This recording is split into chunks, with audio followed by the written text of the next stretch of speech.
Hello and welcome to the August 15th episode of This Week in Kirkland, the official podcast of the City of Kirkland, bringing you timely topics and noteworthy news delivered to you every week. I'm your host, Jim Lopez, one of two deputy city managers here at the city, joined today by two members of our podcast team. Kate Ryan. And David Wolbrecht. As well as our very special guest, Councilmember Neal Black. Welcome. Thank you, Jim. Happy to be here. Hello, hello. Well, we're super excited to hear about all your experiences on the Kirkland City Council. And we're going to talk about your wonderful Meet the Council video. Saw it. It was really great. But before we do, here are the topics we're covering this week. A few announcements including Connections Crisis Center opens in Kirkland.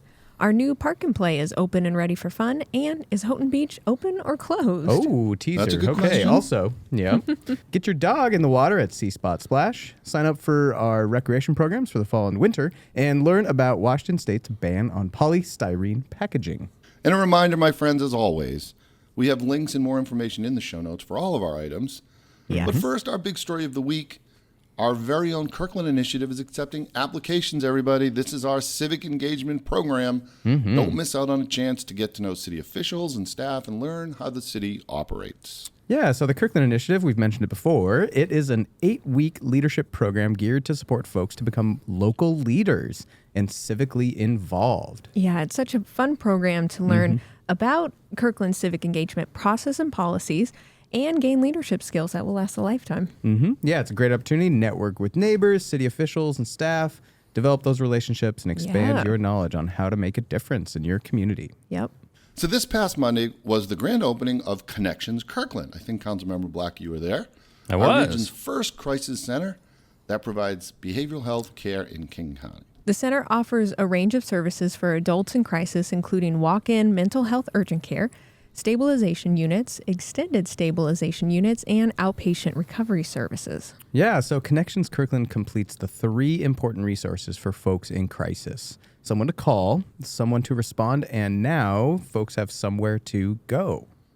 And on July 29th, everybody, the Kirkland City Council, staff, and regional representatives and elected officials toured the facility and held a ribbon cutting.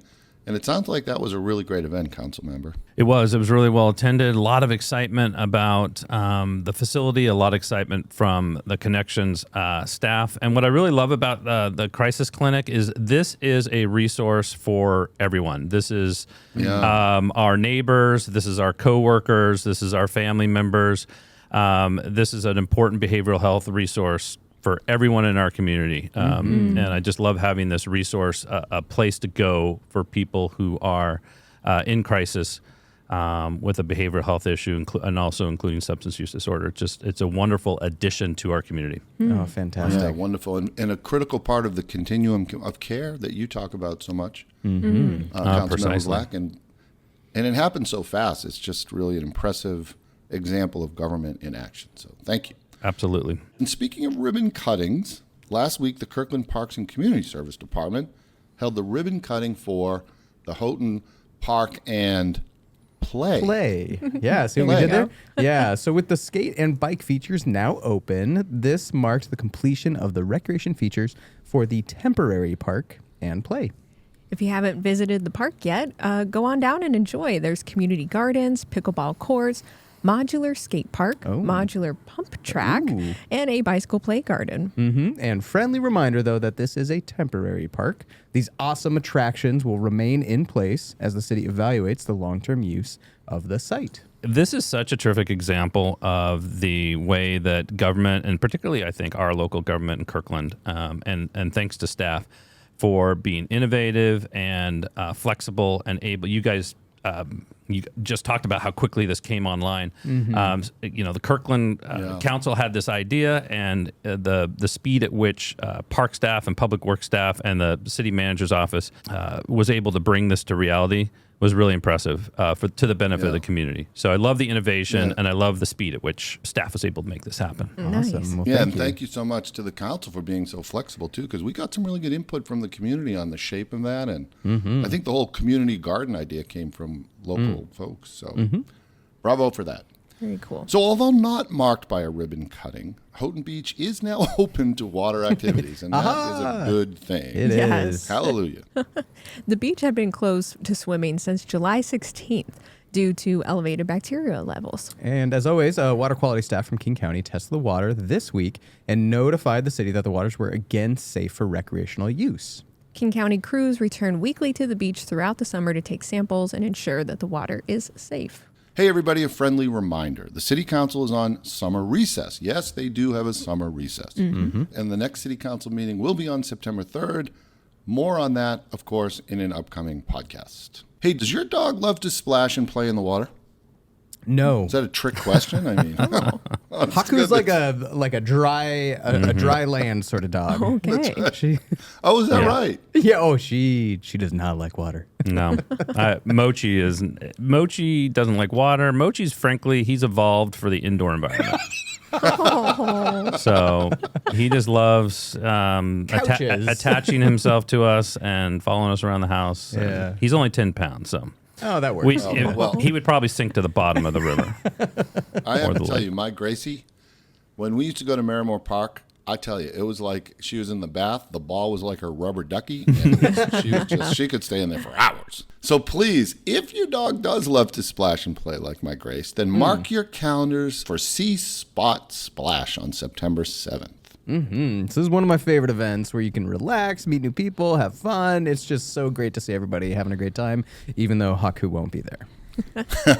Yep, the humans can enjoy vendor booths, music, and socializing. The pups will enjoy splashing in the pool, and then afterwards there will be off-the-leash fun at Lee Johnson Field. Fun. Yeah, run around, dry off. It's so great. Participating dogs must be well behaved, show proof of vaccination, be licensed, and be on a leash to enter. So speaking of our amazing parks department, and they are amazing, please get ready to sign up for fall and winter recreational programs. Is it that time already again? Gosh, I know. Adulting. Right? We got to look ahead. Yeah. So Gotta fall look and ahead. winter, recreation registration opens on Wednesday, August 21st. So coming up next week. Yeah, you can plan ahead by browsing our recreation guide, updating your online account, and, of course, setting your alarms for that 7 a.m. open.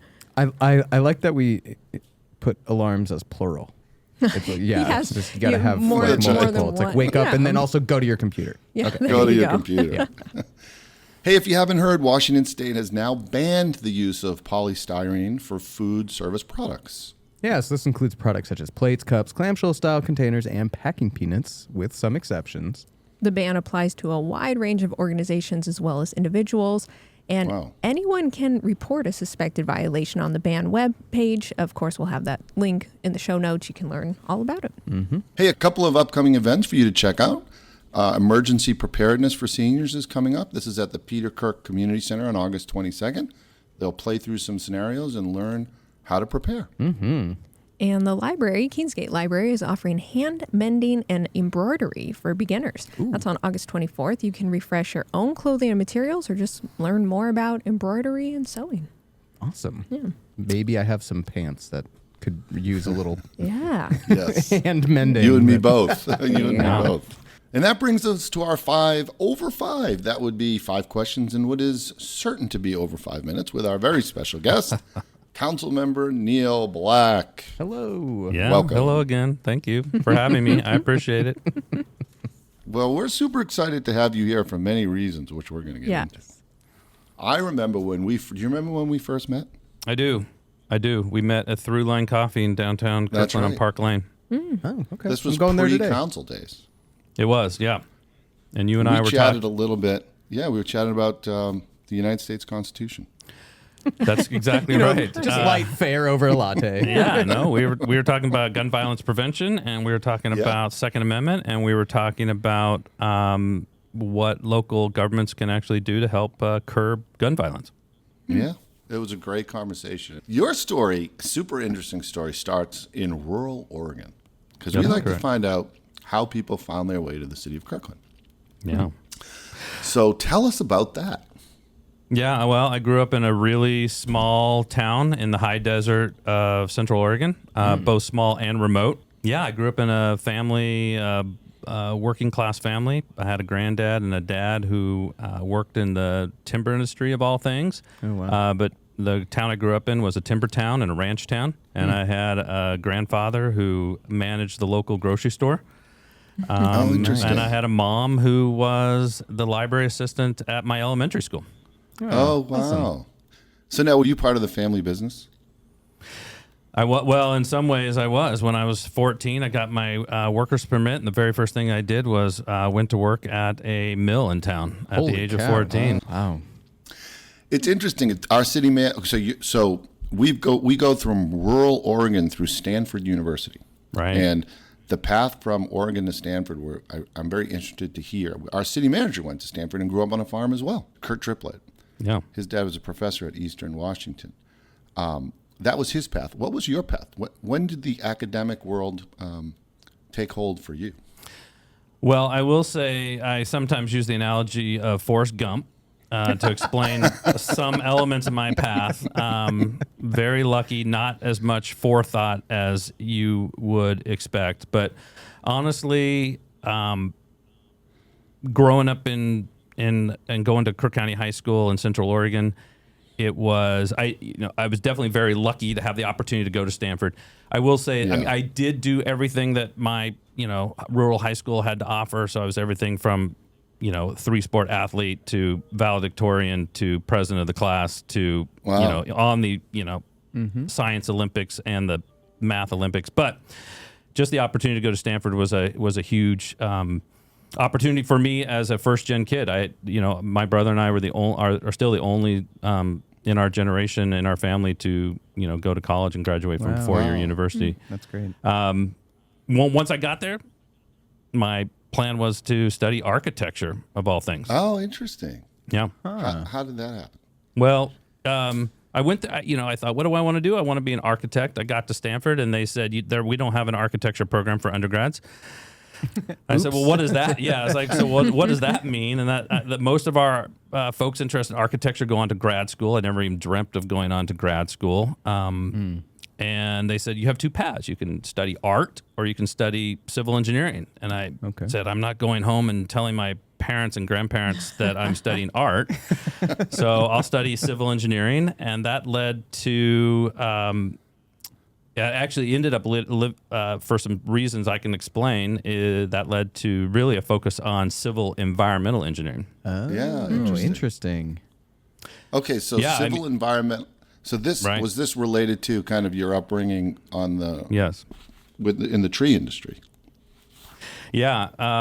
So there was a lot going on at that time. This is the early 90s. And so Judge William Dwyer here in the Western District of Washington, federal judge, had just handed down what's called the Spotted Owl decision. Oh, yeah. Is that the Endangered Species Act? Is that? Yeah. So that was an order to tell the Forest Service to go back and redo the Pacific Northwest Forest Plan to comply with the Endangered Species Act and have a plan for protecting the spotted owl. What that meant, though, was a 3-year injunction on all timber sales in Pacific Northwest forests. Holy cow. And my town had 5 mills relying very heavily on federal timber sales. And so the mills cut their inventory of logs and shut down. Jeez. And that was while I was away at college. So that was going on at home. At the same time, I grew up in an area that was very close to wilderness and open lands, and nature was very abundant. But I went to school in an area that was very sprawling and very urban. And it really made me, for the first time, a sense that, the environment is scarce and fragile and needs protection. Yeah. And so I was really taking that experience I had growing up and what was going on in my hometown and looking at it through a new lens in the broader world where I was sort of learning and starting to think critically about what needs to be done with respect to care for the environment.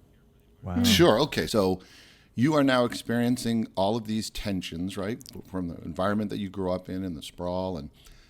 And of course, this legal case sparks perhaps the legal bug. Was this the impetus that took you from civil engineering and said, maybe I'm interested in getting involved in where policy meets the law? Yeah, so basically midway through my studies in civil engineering and environmental engineering, I was having exactly what you described, Jim, was this realization of the importance of environmental law and policy on these issues that matter to me.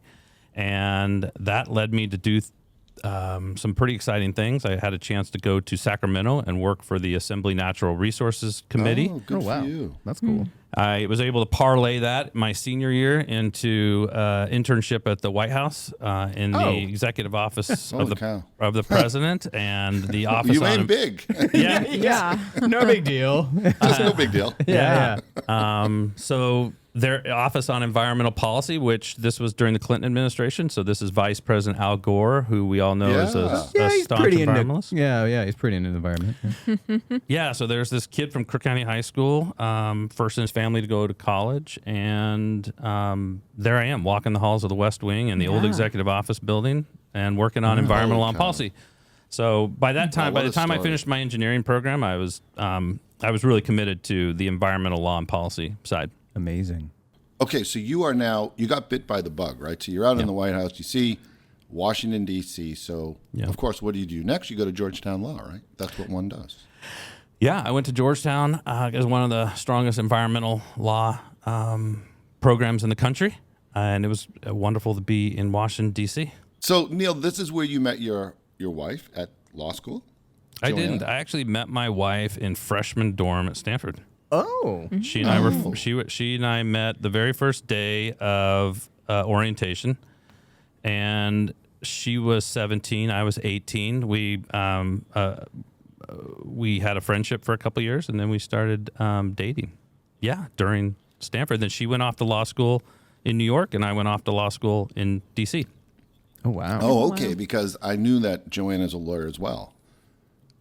I have to say, your dinner conversation must be really interesting.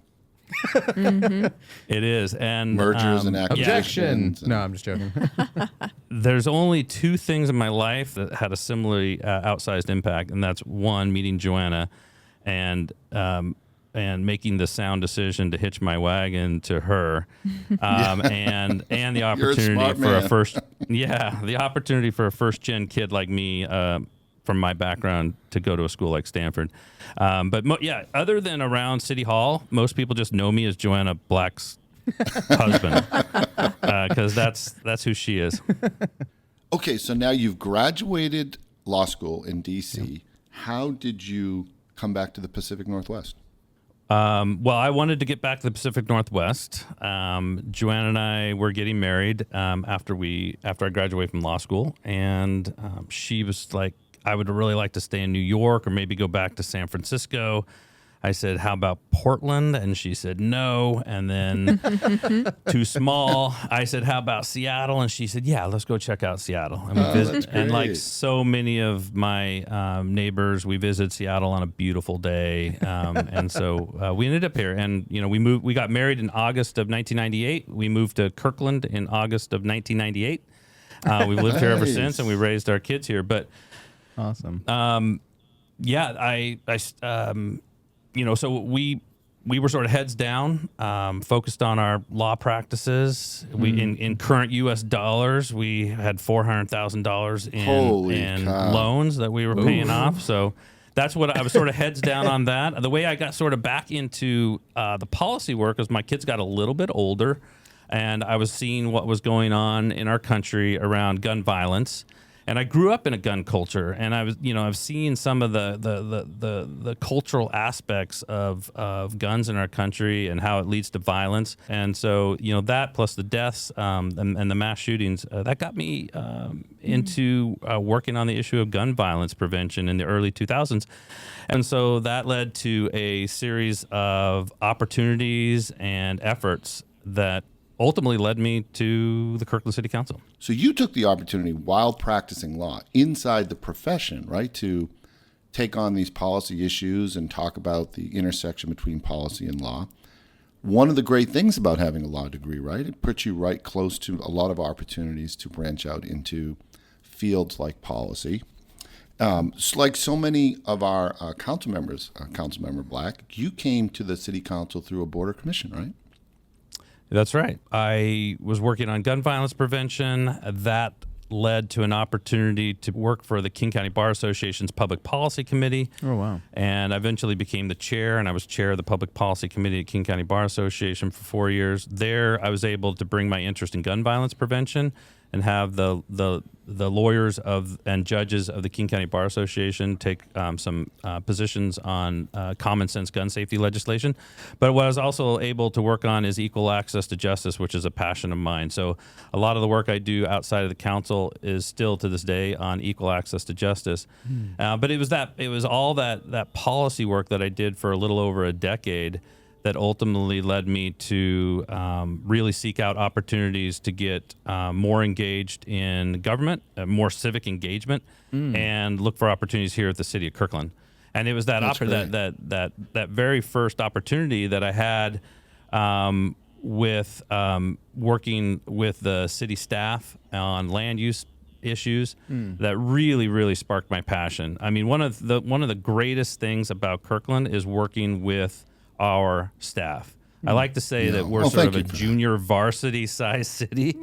We're sort of a junior varsity size city, but we suit up a varsity squad. And I like it. I like the metaphor. And so honestly, one of my favorite things about City of Kirkland is the professionalism and innovative thinking and nimbleness of our staff. And our Letterman's jackets. Yeah. We should get and Letterman. We echo. I mean, right? We appreciate. We should give out varsity letters. We appreciate and echo those thoughts because the different departments and the staff and the attention to detail in this government, I think, is remarkable. So thank you for that. Now it's interesting because Jim, can I give an example of that? Oh, sure. I mentioned to Jim one day. I mentioned to Jim that hey, we need to talk about and think about the next level of civic engagement and reaching out to the community. I said we need to think about a podcast. Yeah, this is very true. Yeah, and guess who, with his innovative, innovative genes, ran out and actually made this happen. There you go. And all of these themes, by the way, are in the Meet the Council video. It's very interesting because in the video you talk about commitment to community and innovation as two of the reasons that you love to be in local government. And I think the podcast perhaps is a great example of those two things because it was designed to engage the community, and that's part of our raison d'etre in being a show. That's right. Another interesting thing you noted, Councilmember Black, is equal access to justice. Yes. And I know your passions, I see a parallel to equal access to policy decisions, right? It's all part of that get involved in government. And you had some innovative thoughts about how folks should get involved, some kind of straightforward, simple approaches. Yeah, I mean, that's one of my passions in my role as a council member is how to help people get more engaged and more effectively engaged with our city government. I mean, one thing I talk about this all the time is how important it is that we demonstrate sound governance and build and maintain our community's confidence in local government. I think that's one of the most powerful things local government can do. But we're also very accessible and we can be very accountable. And one of the messages when I meet with folks, either one-on-one or at a neighborhood association meeting or town hall, I try to leave them with some ideas for the most effective way to communicate and have an influence. And that is simple. I call it the power of a one-sentence email. Yeah. That's, Neal, this is Jim, and I've got some ideas and questions about the next thing that, the council is considering at its upcoming meeting, and I'd love an opportunity to talk. Do you have time?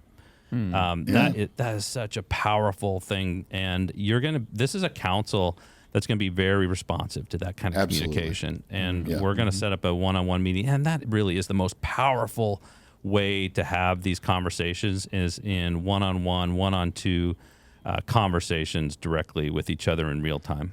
It's a wonderful tip, and we do urge everyone to take Councilmember Black up on that offer. Send a one-sentence email and get a one-on-one meeting. And what's also interesting in the video, you talked about how the council could actually play a role in shaping people's interest to get involved in government.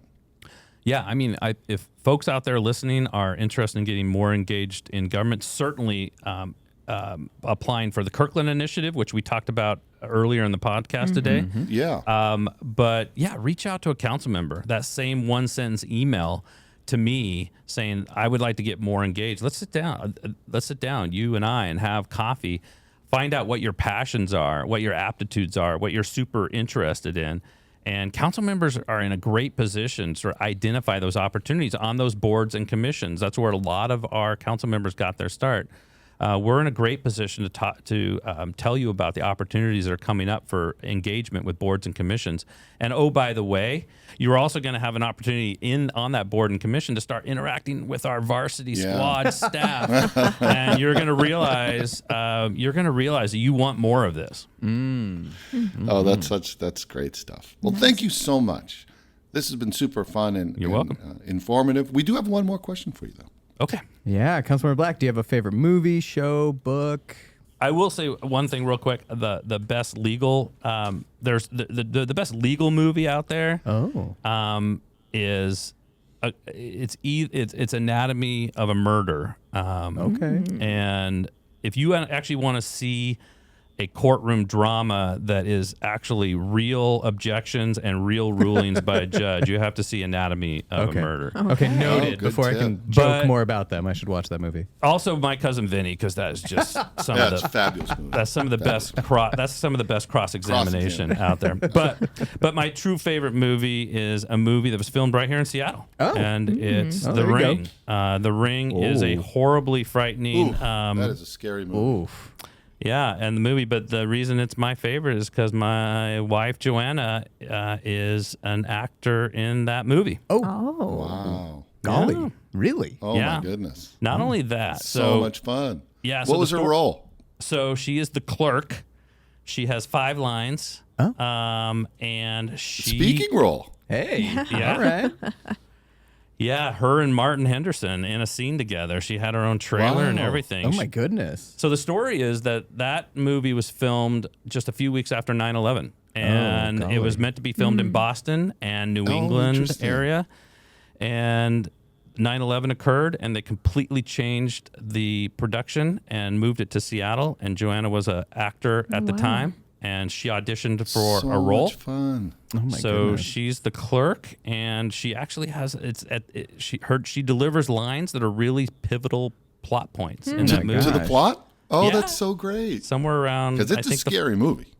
somewhere around 45 minutes in, she delivers the message to the lead actor Martin Henderson that he's going to die, and that sets the stage for Spoiler alert. Yeah. Oh, sorry.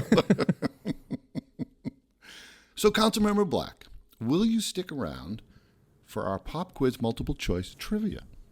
I can't wait, actually. Oh, great. I can't wait, and I only hope I don't embarrass myself. So, one of these answers makes it to the silver screen, while the others are simply left on the cutting room floor, which of course means we just made them up.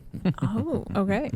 Option A, many Hollywood hits were filmed or set in Seattle, including 10 Things I Hate About You and the movie Singles. Okay. Okay.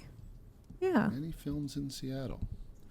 Option B, the first Hollywood movie filmed in Seattle, in the Seattle area, is a film titled Tugboat Arthur. Huh.